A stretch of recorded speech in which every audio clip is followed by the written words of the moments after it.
मेरी तरफ से आप सबको नमस्कार।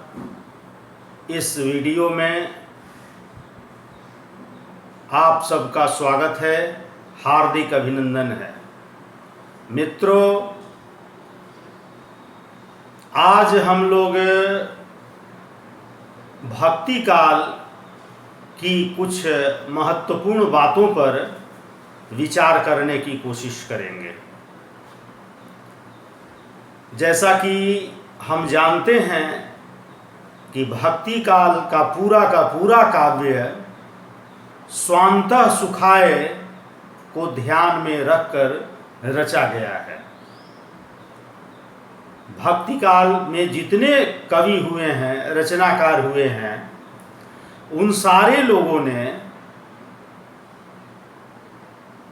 भगवान को साक्षी मानकर या प्रकारांतर से कहें भगवान के दरबार में बैठ करके उन लोगों ने अपनी रचनाएं प्रस्तुत की हैं।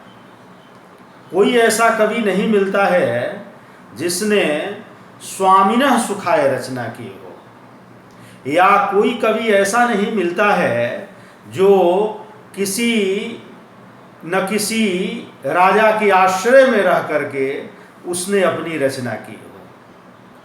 लगभग सारे के सारे कवि परमात्मा ने उन्हें जो दिया है उसी में संतुष्ट रहने वाले हैं, उसी में अपना जीवन यापन करने वाले हैं। और अगर जीवन यापन करने भर सामग्री नहीं भी है तो वे भिक्षाटन के द्वारा या मांग चांग करके अपने जीवन का निर्वहन करते हैं। अगर उस समय के शासकों ने, राजाओं ने उन्हें अपने दरबार में बुलाकर रखना भी चाहा तो उन्होंने बड़े विनम्र भाव से उस आमंत्रण को अस्वीकार कर दिया। लेकिन भक्ति काल के बाद का जो काल रीति काल है, जिस पर हम लोग आगे चर्चा करेंगे, उस काल का पूरा काव्य दरबारी काव्य है, स्वामिनः सुखाय रचा हुआ काव्य है। और यह जो भक्ति काल है, यह भक्ति काल जो है, इसका जो काव्य है वह स्वान्तः सुखाय रचा हुआ काव्य है। हम लोगों ने पिछली वार्ता में यह हम लोग देख चुके हैं कि किस प्रकार से स्वान्तः सुखाय रचनाएं रची जा रही हैं। स्वयं गोस्वामी तुलसीदास जी घोषणा करते हैं, स्वान्तः सुखाय तुलसी रघुनाथ गाथा। कहा जाता है कि एक बार गोस्वामी तुलसीदास जी को अकबर के यहाँ से आमंत्रण आया और अकबर उनको अपने दरबार में, अपने नवरत्नों में शामिल करना चाहता था। लेकिन बड़े विनम्र भाव से तुलसीदास ने अकबर के उस प्रस्ताव को अस्वीकार कर दिया। हम चाकर रघुवीर के पटों लिखों दरबार, तुलसी अब का हुई हैं नर के मन सबदार। हम तो रघुवीर के चाकर हैं, अगर कुछ लिखना ही होगा, कहना ही होगा तो उस रघुवीर के दरबार में कहेंगे, रघुवीर से कहेंगे। क्या तुलसी की किस्मत और तुलसी का समय ऐसा आया गया कि वह किसी नर के, किसी मनुष्य की मनसबदारी करे, उसके कैबिनेट में मिनिस्टर बने? तो बड़े विनम्र भाव से तुलसीदास ने अकबर के प्रस्ताव को अस्वीकार कर दिया। और एक जगह नहीं, उनकी रचनाओं में अनेक जगह ऐसी बातें आती हैं कि वे किसी दरबार के लिए लालायित नहीं हैं, किसी दरबार में रहने के आकांक्षी नहीं हैं। वो कहीं मांग लेते हैं, कहीं खा लेते हैं, किसी मस्जिद में गुजारा कर लेते हैं, लेकिन उनको किसी के द्वारा दिए हुए पारिश्रमिक से, मानदेय से या वृत्ति से कोई वास्ता नहीं है। गोस्वामी तुलसीदास जी ने कवितावली में एक जगह लिखा है, धूत कहाँ अवधूत कहाँ, रजपूत कहाँ जुल्हा कहू को, काहू की बेटी सो बेटा न ब्याहव, काहू की जाति बिगाड़न सो। तुलसीसर नाम गुलाम हो राम के, जाके रुचय सो कहे कछुओ। मांगी के खैबो मजीद में सोइबो, लईबो को एकू न दैबे को दो। यानी उन्हें यह मंजूर है कि वह मांग करके खा लेंगे, किसी कंडहर में सो लेंगे, लेकिन किसी के दरबार में बैठ करके, किसी की लल्लो चप्पो करके, किसी की प्रशस्ति करके, किसी की झूठी प्रशंसा करके वे कुछ अनावश्यक रूप से प्राप्त करने वाले नहीं हैं। तो ये तुलसीदास का चरित्र है। उनको अपनी राम भक्ति पर, अपने राम पर बड़ा गौरव है, गर्व है, गुमान है। आप कवितावली के ही एक दूसरे पद को देखें तो उसमें स्पष्टतः तुलसीदास ने लिखा है कि को भरी हैं हरि को रितय, रितवय पुनि को हरि जौ भरी हैं। उथपय तहि को जेहि राम थपय, थप हैं तहि को हरि जौ टरी हैं। तुलसी यह जान जिए अपने, सपने नहीं कालहु ते डरी हैं। कुमया कछुहानी न औरन की, जो पहचान की नाथ मया करी हैं। जिसको ईश्वर ने खाली कर दिया उसको भला कौन भर सकता है, और जिसको ईश्वर ने भर दिया उसको कौन खाली कर सकता है। जिसको ईश्वर ने उठा दिया उसे कौन बैठा सकता है, और जिसको ईश्वर बैठा दे उसे कौन उठा सकता है। तो ये तुलसी का अपने राम के प्रति, अपने राजा राम के प्रति, अपने आराध्य राम के प्रति आस्था का भाव है। और न केवल तुलसी बल्कि भक्ति काल के सारे कवि इसी आस्था के भाव से संचालित होते हैं और संचारित होते हैं। तुलसीदास का समस्त साहित्य, समस्त काव्य वैभव इसी स्वांतः सुखाए से ओतप्रोत है। तुलसीदास ने अपने राम को ध्यान में रखकर, अपने राम के दरबार को ध्यान में रखकर, अपने राम की महिमा को ध्यान में रखकर सारा कुछ लिखा है और सारा कुछ पाठकों के सामने प्रस्तुत किया है। उसी तरह से आप कबीरदास के संदर्भ में देख सकते हैं। कबीरदास में तो गजब की घर फूंक मस्ती है, और मांगने चांगने वाले जैसे लोग हैं बहुत है। उनके पास माल अपसाल धन संपत्ति खजाना नहीं है, फिर भी वे अपने आप में मस्त रहने वाले प्राणी हैं। कबीरदास अपने दोहा की माध्यम से ये कहते हैं कि साईं इतना दीजिए जामे कुटुंब समाए, मैं भी भूखा न रहूं साधु न भूखा जाए। अगर उनको मांगने की ही जरूरत है, अगर वे कुछ मांगना ही चाहते हैं तो वे किसी शासक से, किसी राजा से, किसी अमीर उमराव से, नवाब से, सम्राट से नहीं मांगते हैं, वे अपने साईं से मांगते हैं। साईं इतना दीजिए जामे कुटुंब समाए, मैं भी भूखा न रहूं साधु न भूखा जाए। एक दूसरे दोहे में उन्होंने कहा है कि साईं ते सब होत है, बंदे ते कछु नाही, राई ते पर्वत करे, पर्वत राई माहे। एक तीसरे दोहे में कबीरदास ने कहा है कि सात समंद की मसी करो, लेखन सब बन राई, धरती सब कागज करो, हरिगुण लिखा न जाए।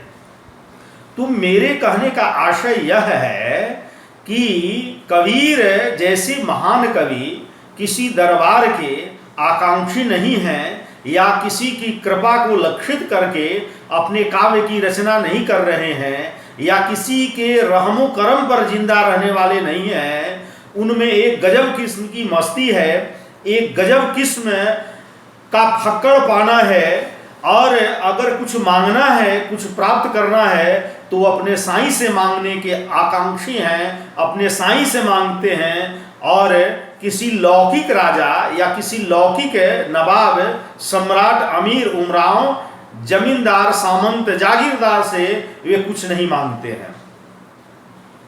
उसी प्रकार से आप सूरदास के साहित्य पर दृष्टिपात करें।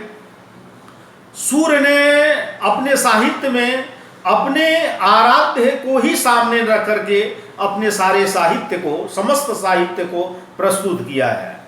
वल्लभाचार्य जी से जब उनकी भेंट नहीं हुई थी तो माना कि वे विनय के पद रचा करते थे।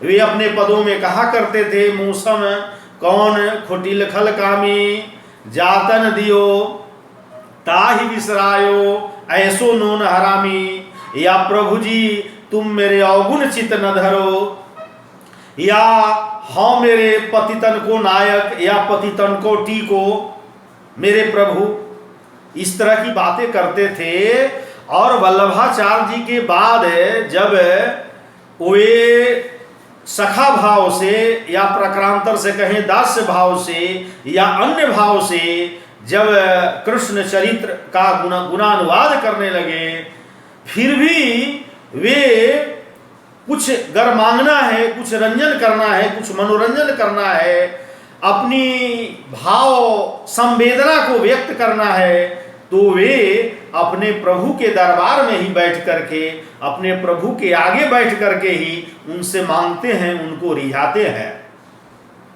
ये गौ घाट में बैठ करके जो कुछ मिल गया उससे अपना जीवन यापन कर ले रहे हैं। जब श्रीनाथ जी के मंदिर में रहकर भजन भाव किया करते थे, जो कुछ दान दक्षिणा मिल जाया करता था उसी से अपना गुजारा कर लिया करते थे। लेकिन इन्होंने कभी भी किसी दरबार में जाकर के किसी शासक से किसी तरह की वृत्ति नहीं प्राप्त की। यानी सूरदास का साहित्य भी पूरा का पूरा स्वांतः सुखाए है। और इनके जो आराध्य हैं, इनके जो मालिक हैं, इनके जो स्वामी हैं, वही भगवान कृष्ण हैं। उनके मालिक भी हैं, उनके सखा भी हैं, उनके आराध्य भी हैं, उनके इष्ट देव भी हैं। तो सूर का जो साहित्य है वह भी अपनी समग्रता में अपने स्वामी को समर्पित किया गया है, और वह भी किसी लौकिक राजा के कृपा पर्यंत नहीं लिखा गया है। उसके बाद आप भक्ति काल के एक महान कवि, महान विभूति मलिक मोहम्मद जायसी को देखें। जायसी ने तो मानुष प्रेम का अलग ही जगह दिया। उन्होंने तो अपने पद्मावत में लिखा है कि मानुष प्रेम भयौ बैकुंठी, नाहि तकाह छार एक मुठी। फिर उन्होंने एक जगह लिखा है कि छार उठाई लिन्न एक मुठी, और दिन न उड़ाई पृथ्वी झूठी। मतलब है मानुष प्रेम का इस तरह से आख्यान करने वाला कवि, इस तरह से मनुष्य प्रेम को स्थापित करने वाला कवि, और कमी में ही गुजारा कर रखने वाला कवि, किसी दरबार में जाकर के और किसी आश्रम में रह करके किसी के द्वारा कृपा से प्राप्त वृत्ति से अपने जीवन का गुजारा नहीं करता है। वह भी अपने आप में संतोषी है और उसके मन में जो भाव आता है उसी तरह की रचना करता है। कहा जाता है कि वे एक बार शेर शाह के दरबार में गए और शेर शाह ने जायसी की कुरूपता को देख करके, कहा जाता है कि जायसी अत्यंत कुरूप थे, काले थे और काने भी थे। तो जायसी की कुरूपता को देख करके शेर शाह उन पर हंस पड़ा। कहीं कहीं पाठांतर भेद भी मिलता है कि वे एक बार अमेठी के राज दरबार में गए हुए थे और अमेठी के राजा ने उनकी कुरूपता को देख करके हंसी कर दी, व्यंग कर दिया। कहीं शेर शाह वाली बात मिलती है, आचार्य शुक्ल वाली जो इतिहास की पुस्तक है उसमें शेर शाह वाली ही बात मिलती है। तो जायसी की कुरूपता को देखकर, कालेपन को देखकर, कानेपन को देख करके शेर शाह हंस पड़ा। छूटते ही जायसी ने कहा, मोहिका हंससी की कोहरही। या मटिहई हंसही के को हरही, क्या तुम मेरे ऊपर हंस रहे हो या इस मिट्टी को, इस कुंभ को जिस कुंभकार ने बनाया उस पर तुम हंस रहे हो। तो जैसे ही जायसी ने ये बात कही, शेरशाह फक पड़ गया। शेरशाह बिल्कुल हतप्रभ हो गया। तो ये भक्ति काल के कवियों का गुमान है, ये भक्ति काल के कवियों का स्वाभिमान है, ये भक्ति काल के कवियों का आत्मगौरव है। ये लोग किसी राज दरबार के आकांक्षी नहीं हैं, या ये लोग किसी की झूठी प्रशंसा करने वाले लोग नहीं हैं, या झूठी प्रशंसा करके ये लोग फकत अशरफी मोहर और चांदी के चंद टुकड़े प्राप्त करने वाले लोग नहीं हैं। ये लोग कुछ गांव दान में प्राप्त करने वाले लोग नहीं हैं। चाहे वो कबीर हों, चाहे मलिक मोहम्मद जायसी हों, चाहे सूरदास हों, चाहे गोस्वामी तुलसीदास हों, ये सारे के सारे लोग जो हैं बड़े ही उच्च भाव के कवि हैं। और ये लोग उस परम पिता परमेश्वर को, उस ईश्वर को, उस साईं को, उस स्वामी को ही सामने रख करके अपनी कविताओं की प्रस्तुति करते हैं। उसी के समक्ष अपने सारे काव्य वैभव को समर्पित करते हैं। आप भक्ति काल के कवि और जो हैं कुंभन दास, उनको देख सकते हैं। कहा जाता है कि एक बार अकबर के आमंत्रण पर कुंभन दास उनके दरबार में गए और बहुत ही अच्छी आवभगत अकबर ने की, और अकबर भी अपने दरबार में कुंभन दास को रखना चाहता था। लेकिन कुंभन दास अकबर के इस प्रस्ताव को अस्वीकार कर गए, अनंगीकार कर दिया कुंभन दास ने। और वहां से लौटने के बाद उन्होंने एक पद रचा, संतन को कहा सिकरिसो काम। संतन को कहा सिकरिसो काम, आवत जात पनहिया टूटी बिसरी गयो हरिनाम। भला संतों को फतेहपुर सिकरी से क्या काम है? पैर में एक जूता था, वो भी सिकरी आते जाते वह जूता भी टूट गया। आवत जात पनहिया टूटी बिसरी गयो हरिनाम, और जीवन का जो आधार था, जो अवलंब था हरिनाम, वह भी बिसर गया। और जिनको मुख देखत दुख उपजत, उनको करीबे परी सलाम। और जिनके मुख को देखने से दुख उपजता है, उनको सलाम बजाना पड़ा, उनको सलाम करना पड़ा। कुंभन दास लाल गिरधर बिनु और सबय बेकाम।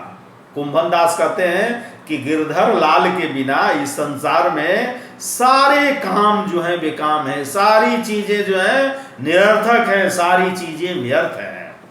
तो मैं कह रहा था कि भक्ति काल के जो रचनाकार हैं वे बड़े ही स्वाभिमानी हैं, बड़े ही गौरव गरिमा और महिमा वाले लोग हैं। वे किसी सामान्य व्यक्ति या किसी शासक की कृपा के आकांक्षी नहीं हैं, या उनके दरबार में जाकर उनकी चापलूसी करके, उनका लल्लो चप्पो करके उनकी कृपा प्राप्त करने वाले लोग, या वृत्ति प्राप्त करने वाले लोग, या दान दक्षिणा प्राप्त करने वाले, या असरफी और मुहर प्राप्त करने वाले लोग नहीं हैं।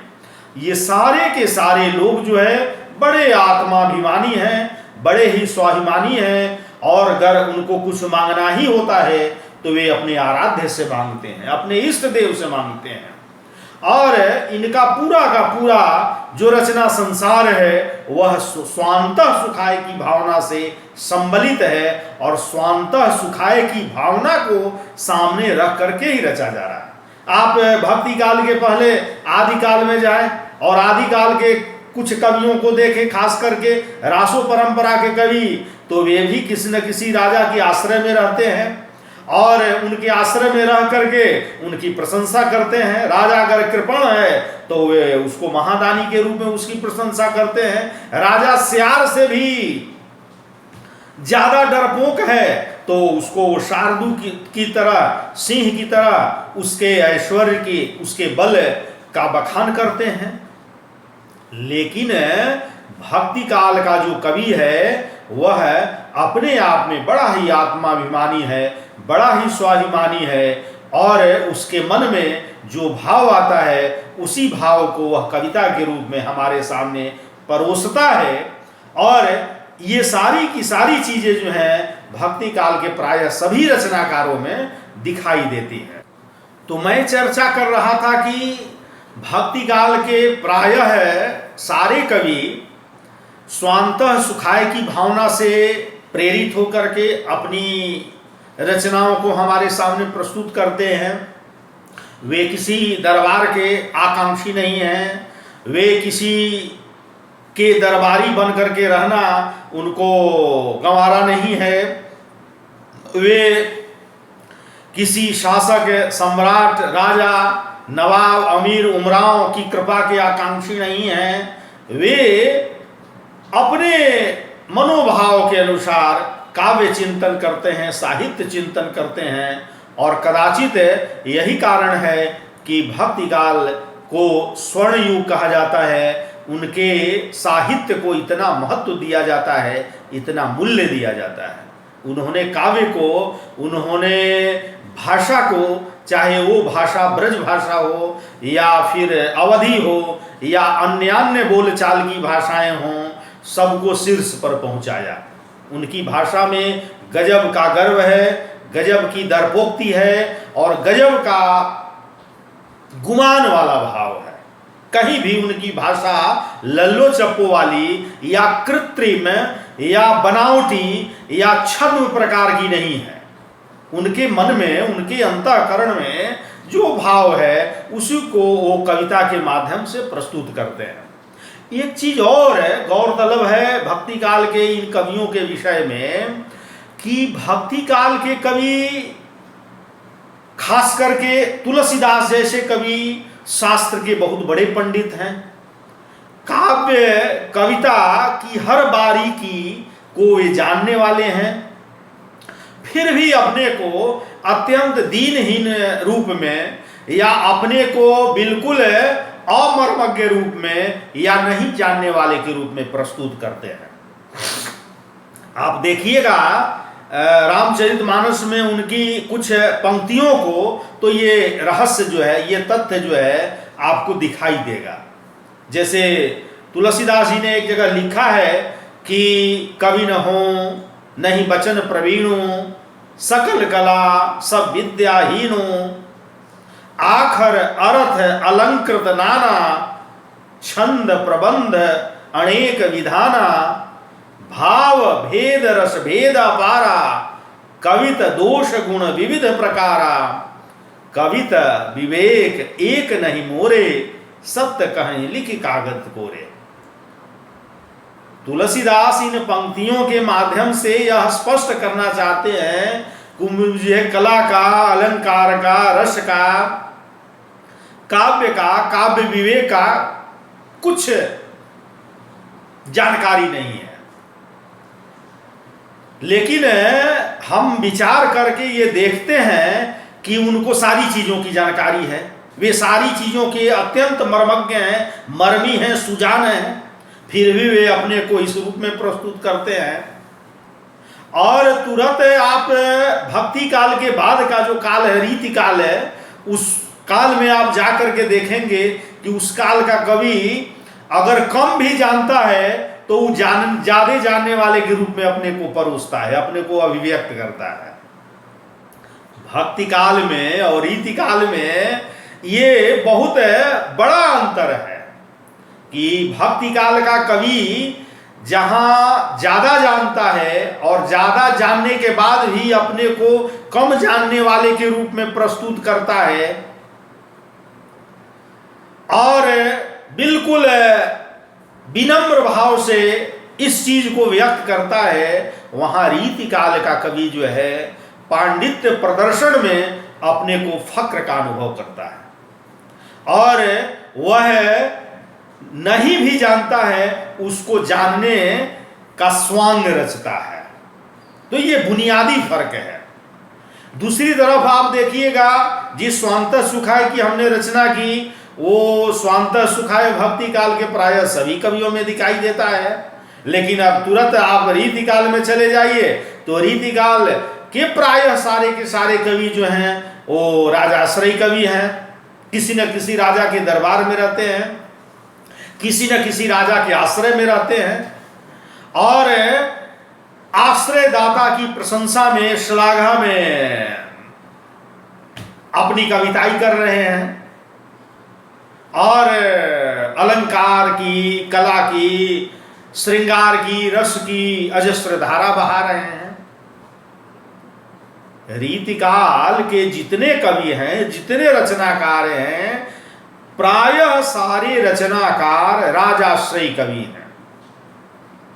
उनको राजा के द्वारा, शासक के द्वारा, आश्रय दाता के द्वारा रुपए प्राप्त होते हैं, वृत्ति प्राप्त होती है, स्कॉलरशिप मिलती है, कुछ गांव दान में मिल जाते हैं और उसी प्रसन्नता में वे कविताई कर रहे हैं।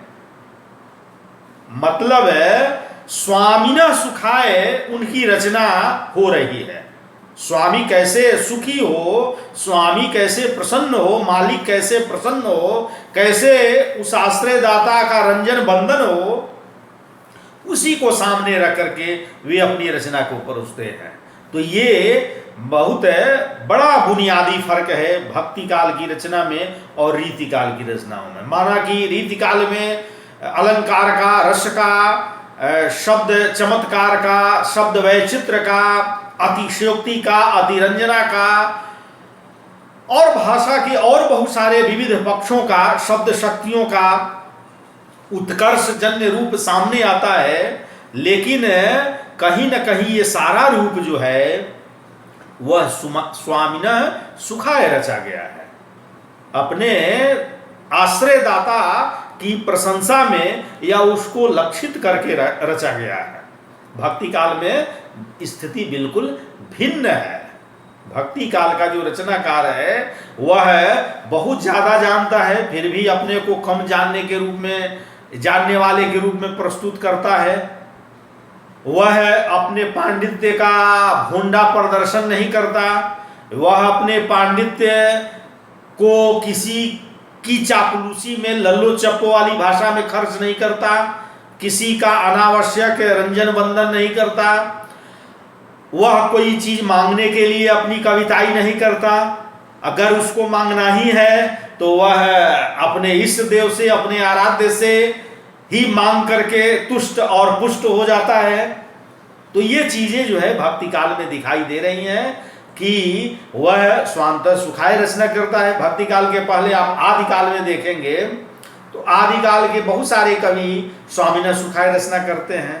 भक्ति काल के बाद का काल जो रीति काल है उसमें आप देखेंगे तो उस समय के तो लगभग सारे के सारे कवि स्वामिना सुखाय रचना करते हैं। लेकिन भक्ति काल का जो रचनाकार है वह रचनाकार स्वांतः सुखाय रचना करता है। वह वे मन सारे के सारे कवि प्रायः है गरीब तबके के लोग हैं या कम कमाने खाने वाले लोग हैं या जीवन का किसी तरह से गुजारा करने वाले लोग हैं, फिर भी उनको अपने ऊपर बहुत भरोसा है और वे जो भी है उसी में संतोष करने वाले लोग हैं, उसी में बिल्कुल संतोषी भाव से रहने वाले लोग हैं और वे उसी मौज में रह करके अपनी रचना भी करते हैं। बल्कि बहुत सारे कवि तो ऐसे हैं कि घर कुछ परमात्मा ने पहले से दिया हुआ भी है तो उसको साधु सेवा और संत सेवा में लुटा देने वाले जैसे लोग भी हैं। रीति काल में बहुत सारे ऐसे कवि हैं। धर्मदास को देखें आप, गुरु नानक को देखें, तो इन लोगों ने विरासत में मिली ही चीजों को लुटा भी दिया। संग्रह की बात कौन करे या वृत्ति प्राप्त करने की बात कौन करे, जो चीजें थी उसको भी लुटा दिया, उसको भी साधु सेवा और संत सेवा और गरीबों की सेवा में न्यौछावर कर दिया। तो ये दो बहुत बड़ी बातें हैं और इन्हीं दोनों बड़ी बातों को लेकर के आज हम लोगों ने इस वार्ता में अपनी चर्चा को प्रस्तुत किया है, अपनी बातों को प्रस्तुत किया है कि भक्ति काल का कवि स्वांतः सुखाय कवि है। वह स्वांतः सुखाय रचना करता है। किसी दरबार में रह कर के दरबारीपना उसको पसंद नहीं है और वह अपनी मौज में आकर के अपनी कविता का निर्माण करता है। जीवन के जो भी करुण पक्ष, दारुण पक्ष, सुंदर पक्ष हैं, उन सब को कविता में समेटता है और लौकिक पारलौकिक सारी चीज़ों को समायोजित करते हुए अपनी कविताई को हमारे सामने लाता है। वो बहुत जानता है फिर भी नहीं जानने का स्वांग भरता है और बहुत ही इस मामले में विनम्रता प्रदर्शित करता है। लेकिन इसी के बाद के रीति काल में आप चले जाइए तो लगभग सारे के सारे कवि जो हैं वे पांडित्य प्रदर्शन करते हैं और अगर कम भी जान रहे हैं तो ज़्यादा जानने का स्वांग भरते हैं और वे किसी न किसी दरबार में रह करके, किसी न किसी राजा के आश्रय में रह करके अपनी कविताई प्रस्तुत करते हैं। जाहिर सी बात है कि किसी की कृपा को प्राप्त करके जो अपनी कविताई को प्रस्तुत करेगा उसकी भाषा जो है लल्लो चप्पो वाली या प्रशस्ति परक भाषा होगी ही। तो ये बुनियादी फर्क आदिकाल के स्वामिना सुखाय कवियों में, रीतिकाल के स्वामिना सुखाय कवियों में और भक्ति काल के स्वांतः सुखाय कवियों में दिखाई देती है। इस वीडियो में हमने इस तथ्य की चर्चा इसलिए की कि आगे आने वाले वीडियो में हम लोग रीतिकाल के संदर्भ में हिंदी भाषा के उद्भव और विकास पर बात करने वाले हैं और रीतिकाल पर बात करने के पूर्व इन सारी चीज़ों का खुलासा हो जाना, उद्घाटन हो जाना अत्यावश्यक था, जरूरी था। ये स्वांतः सुखाय वाली बात और फिर एक कवि के रूप में आत्म प्रदर्शन वाली बात या पांडित्य प्रदर्शन वाली बात को अनावृत करना हमें जरूरी जान पड़ा। इसीलिए मैंने इस वीडियो में ये दो बुनियादी तत्वों को आपके सामने हमने रखने की कोशिश की और अगली वार्ता में, अगले वीडियो में हम लोग रीतिकाल के संदर्भ में हिंदी भाषा के उद्भव और विकास पर चर्चा करेंगे। शेष बातें अगली वार्ता में आपके सामने आएंगी। बहरहाल आपको धन्यवाद, नमस्कार।